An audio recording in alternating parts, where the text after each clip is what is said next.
வணக்க நண்பர்களே, wealth Bravo Tamil YouTube சேனலுக்கு உங்களை அன்புடன் வரவேற்கிறேன். இன்னைக்கு நம்ம இந்த வீடியோல எதை பத்தி பார்க்க போறோம்னா, முதலீடு அப்படின்னா என்ன, முதலீடுல எத்தனை வகைகள் இருக்கு, முதலீடோட நன்மைகள் என்ன, தீமைகள் என்ன, முதலீடை எப்படி ஆரம்பிக்கலாம் அப்படிங்கிற எல்லா விஷயத்தையும் இந்த வீடியோல பார்க்க போறோம். இந்த வீடியோ ஸ்டார்ட் பண்றதுக்கு முன்னாடி வெல்த் பிராவோ தமிழ் யூடியூப் சேனலை சப்ஸ்கிரைப் பண்ணுங்க. இந்த வீடியோல சொல்லப்படுற எல்லா விஷயங்களும் எஜுகேஷனல் அண்ட் ட்ரைனிங் பர்பஸ்க்காக மட்டும்தான். நீங்க முதலீடு ஆரம்பிக்கிறதுக்கு முன்னாடி நீங்க ரிசர்ச் பண்ணிட்டு உங்களோட அட்வைசரை கேட்டுட்டு முதலீடு பண்ணுங்க. முதலீடு அப்படின்னா என்னன்னா, நீங்க சம்பாதிக்கிற பணத்துல ஒரு சிறிய தொகைய உங்களால சேமிக்க முடியும், முதலீடு பண்ண முடியும் அப்படின்னா அதுதான் முதலீடு. பழைய காலத்துல முதலீட்டை பேங்க்ல சேமிப்பாங்க. ஏன் இன்னைக்கே நான் முதலீடு பண்ண சொல்றேன்னா, சிறு துளி பெருவெள்ளம் அப்படின்னு சொல்லுவாங்க. அதுக்கு ஒரு உதாரணமா தான் தென்னை மரத்தை நம்ம எடுத்துக்கிறோம். தென்னை மரம் பாத்தீங்கன்னா, நீங்க ஒரு சின்ன இடத்துல தென்னை மரத்தை நீங்க வைக்கும் போது அந்த தென்னை மரம் கொஞ்சம் கொஞ்சமா வளர்ந்து நாளடைவில் அதுக்கு டைம் எடுத்துக்கலாம். 2 வருஷம் எடுத்துக்கலாம், 5 வருஷம் எடுத்துக்கலாம், 10 வருஷம் எடுத்துக்கலாம். அதுக்கப்புறம் பாத்தீங்கன்னா அந்த தென்னை மரத்துல தேங்காய் காய்க்க ஆரம்பிக்கும். அந்த தேங்காயை நீங்க என்ன பண்ணலாம், சந்தையில போய் வியாபாரம் பண்ணலாம். அந்த வியாபாரத்துல கிடைக்கிற பணத்துல மறுபடியும் ஒரு தென்னை மரம் வைக்கலாம். இத ப்ராசஸ நீங்க ரிப்பீட் பண்ணும்போது ஒரு சின்ன இடத்துல நீங்க தென்னை மரம் வச்சது மாறி ஒரு தென்னந்தோப்பா மாறி இருக்கும். அதனாலதான் இன்னைக்கே இன்வெஸ்ட் பண்ணுங்க அப்படின்னு நான் சொல்றேன். நீங்க சம்பாதிக்கிற பணத்துல ஒரு கொஞ்சம் பணத்தை எடுத்து இன்வெஸ்ட் பண்ணும் போது அந்த பணம் பாத்தீங்கன்னா நாளடைவுல காலப்போக்குல பாத்தீங்கன்னா உங்க கையில பெரிய மதிப்புள்ள தொகையா மாறி இருக்கும். ஒரு சின்ன எக்ஸாம்பிள் எடுத்துக்கலாம். ஒரு 1000 ரூபாய் நம்ம முதலீடு பண்றோம் இன்னைக்கு அப்படின்னு வைங்க. அந்த 1000 ரூபாய் பாத்தீங்கன்னா மாசம் மாசம் நீங்க எடுத்து வைக்கும் போது 12 மாசத்துல பாத்தீங்கன்னா 12,000 ரூபாய் உங்களுக்கு சேர்ந்திருக்கும்.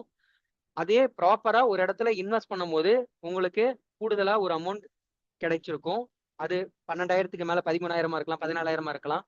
ஸோ இன்னைக்கே ஒரு முதலீட்டு ஆரம்பிங்க அப்படின்னு நான் சொல்றேன்.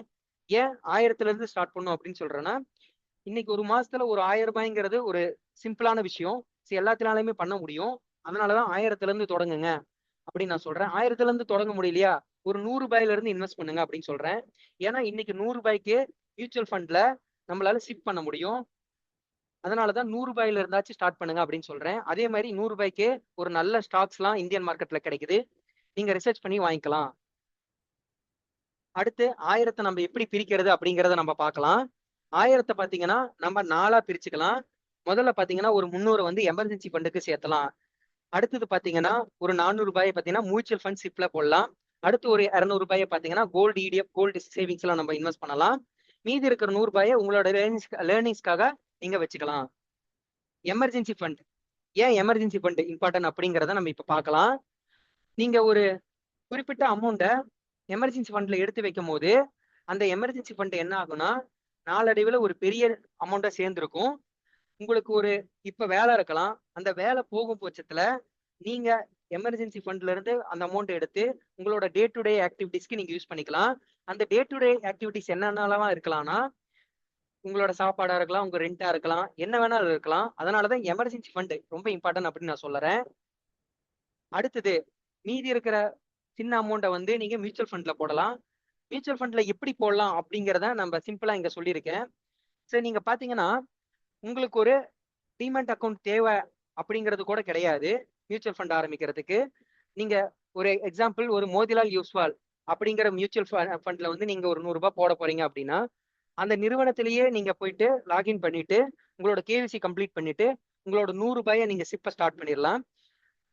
சிஸ்டமேட்டிக் இன்வெஸ்ட்மெண்ட் பிளான் ஸ்டார்ட் பண்ணதுக்கு அப்புறம் மாசம் மாசம் பாத்தீங்கன்னா உங்க வங்கி கணக்குல இருந்து அந்த 100 ரூபாய் வந்து பாத்தீங்கன்னா உங்களுக்கு முதலீடா போயிட்டு நீங்க பண்ணிருக்க கம்பெனில போயிட்டு இன்வெஸ்ட் ஆயிடும்.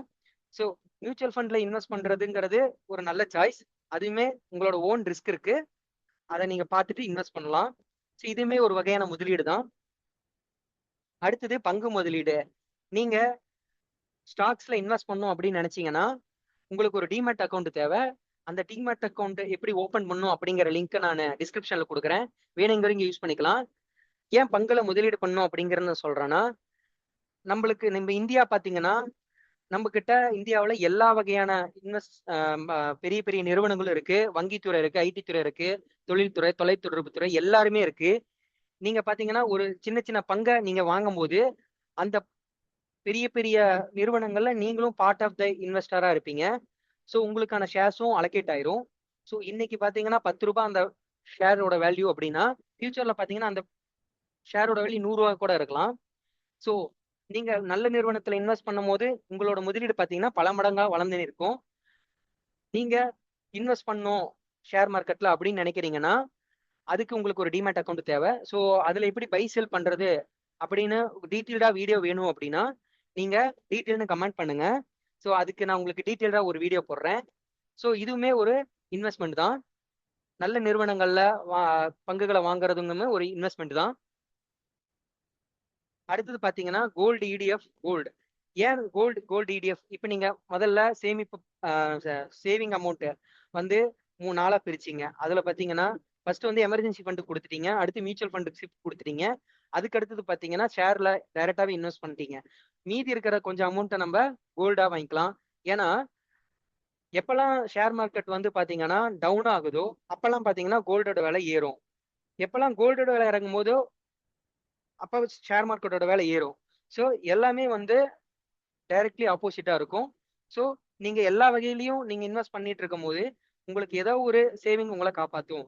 அதனாலதான் உங்களை எல்லா அமௌண்ட்டையும் பிரிச்சு பிரிச்சு இன்வெஸ்ட் பண்ண சொல்றோம். அடுத்தது பாத்தீங்கன்னா கூட்டு வட்டி. சி நீங்க பண்ற இன்வெஸ்ட்மெண்ட்ஸ் பாத்தீங்கன்னா நான் சொன்ன மாதிரி தான் சீக்கிரமா மல்டிபிளா வளர்ந்து வளர்ந்து வந்து பாத்தீங்கன்னா உங்களுக்கு காம்பவுண்டிங் பேசிஸ்ல பாத்தீங்கன்னா பெரிய செல்வத்தை உருவாக்கி இருக்கும். ஒரு டைம் அதுக்கான டைம் நீங்க கொடுக்கணும். அதுதான் வந்து காம்பவுண்டிங் இன்ட்ரெஸ்ட்னு சொல்லுவாங்க. நேரம் உங்க பணத்தை உங்களுக்காக வேலை செய்ய வைக்கும். மிகப்பெரிய சக்தியா மாறி இருக்கும்.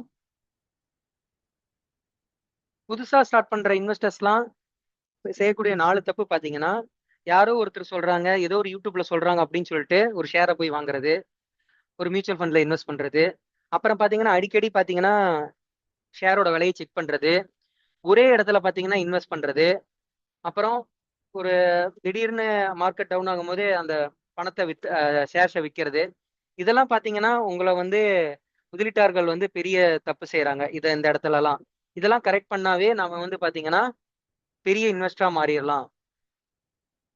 சுருக்கமா சொல்லணும்னா இன்னைக்கே ஆரம்பிங்க. எவ்வளவு சீக்கிரம் நீங்க ஆரம்பிக்கிறீங்களோ அதுக்கான டைம் கொடுக்குறீங்களோ அந்த முதலீடு பாத்தீங்கன்னா பெருசா வளர்ந்து கொடுக்கும். நிறைய நீட்டா கத்துக்குங்க. முதலீடு செய்யறதுக்கு முன்னாடி நிறைய ரிசர்ச் பண்ணுங்க. உங்களுக்கு எப்படி ரிசர்ச் பண்ணும் அப்படின்னு தெரியலன்னா ரிசர்ச்னு சொல்லிட்டு கமெண்ட் பண்ணுங்க. அதுக்கான செப்பரேட் வீடியோ நான் போடுறேன். இது பாத்தீங்கன்னா என்னோட லைவ் ஹோல்டிங்ஸ்.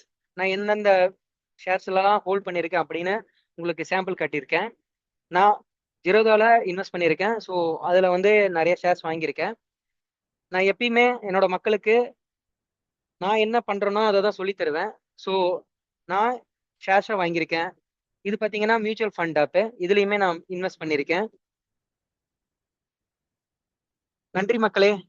இந்த வீடியோல எல்லாமே நம்ம பார்த்துட்டோம். அடுத்தது உங்களுக்கு எது ரிலேட்டடா வீடியோ வேணும் அப்படின்னா நீங்க கமெண்ட் போடுங்க.